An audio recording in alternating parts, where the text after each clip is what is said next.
بے شک حضرت حسین کو مظلومیت کی حالت میں شہید کیا گیا، لیکن اسلام کے نام پر نہیں شہید کیا گیا، کفر کے نام پر نہیں شہید کیا گیا۔ یاد رکھو، یہ اسلام اور کفر کی اسلام کو بچانے کے لیے حضرت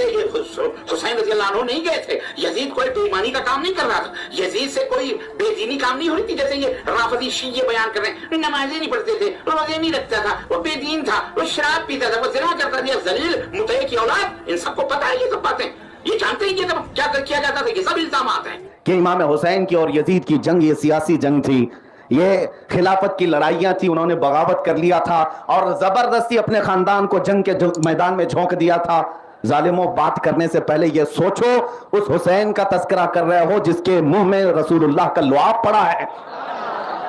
جس کو نبی کریم صلی اللہ علیہ وسلم نے جنتی جوانوں کا سردار کہا ہے، وہ اپنی زندگی میں غلط فیصلہ نہیں لے سکتا۔ بات صرف اتنی نہیں تھی کہ وہ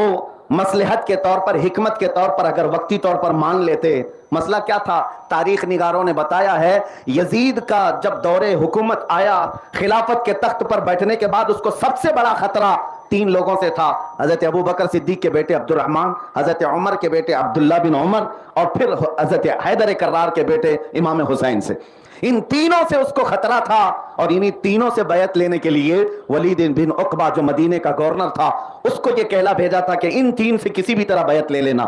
اب سنیے، میں آپ کو یہ بات کہہ رہا ہوں، ولید بن عقبہ بلا کر امام حسین سے کہا کہ آپ مان لیجئے، اور بدلے میں کیا ہوگا؟ امام حسین اگر تھوڑی دیر کے لیے تسلیم کر لیتے، مان لیتے، ان کے بچوں کے لیے عالی شان انتظامات ہوتے، یزید بڑے بڑے تحفے اور نذرانے بھیجتا اور زندگی عیش میں گزرتی، بلکہ یزید اپنے دور حکومت میں کسی جگہ کا گورنر بھی بناتا، منصب بھی دیتا،